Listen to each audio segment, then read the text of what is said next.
Remue ménage. Remue ménage.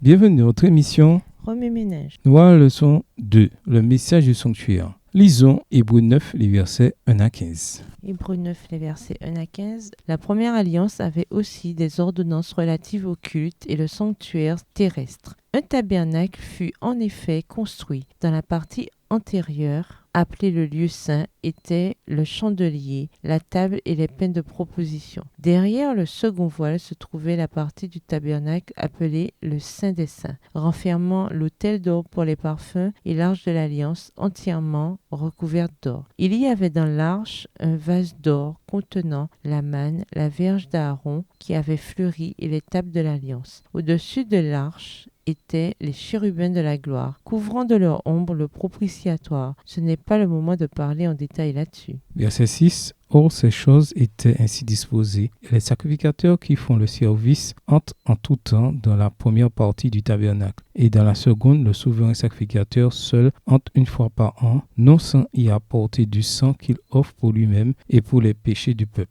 Le Saint-Esprit montrait par là que le chemin du lieu très saint n'était pas encore ouvert tant que le premier tabernacle subsistait. C'est une figure pour le temps actuel où l'on présente des offrandes et des sacrifices qui ne peuvent rendre parfait sous le rapport de la conscience celui qui rend ce culte, et qui, avec les aliments, les boissons et les diverses ablutions, étaient des ordonnances charnelles imposées seulement jusqu'à une époque de réformation. Verset 11. Mais Christ est venu comme souverain sacrificateur des biens à venir. Il a traversé le tabernacle plus grand et plus parfait qui n'est pas construit de main d'homme, c'est-à-dire qui n'est pas de cette création. Et il est entré une fois pour toutes dans le lieu très saint, non avec le sang des boucs et des veaux, mais avec son propre sang, ayant obtenu une rédemption éternelle. Car si le sang des taureaux et des boucs et la cendre d'une vache répandue sur ceux qui sont souillés sanctifie et procure la pureté de la chair, combien plus le sang de Christ, qui par un esprit éternel s'est offert lui-même sans tache à Dieu, purifiera-t-il votre conscience des œuvres mortes, afin que vous serviez le Dieu vivant. Et c'est pour cela qu'il est le médiateur d'une nouvelle alliance, afin que la mort étant intervenue pour le rachat des transgressions commises sous la première alliance, ceux qui ont été appelés reçoivent l'héritage éternel qui leur a été promis.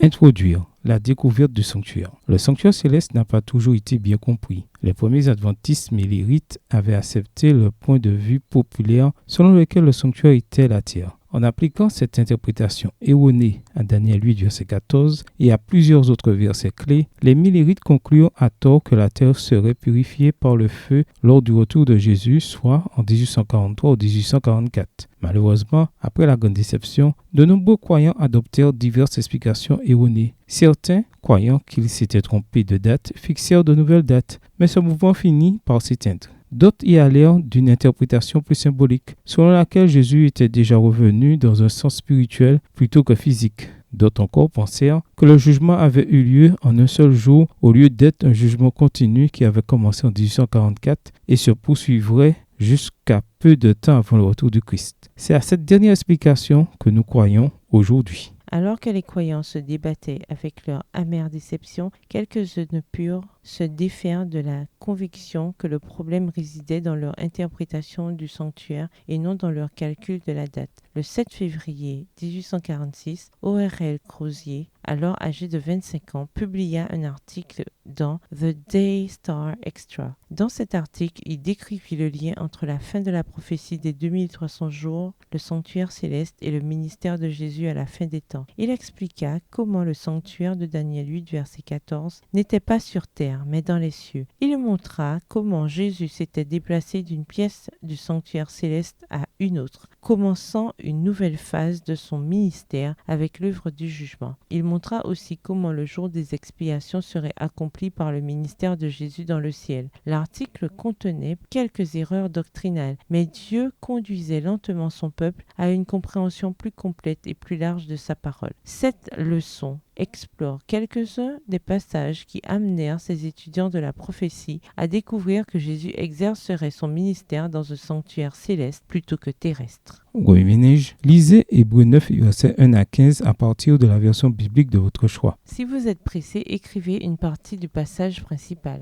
Vous pouvez aussi paraphraser ces chapitres avec vos propres mots et tracer les grandes lignes ou en faire une carte heuristique. Au revoir. Et à demain si Dieu veut. Remue-ménage. Remue-ménage.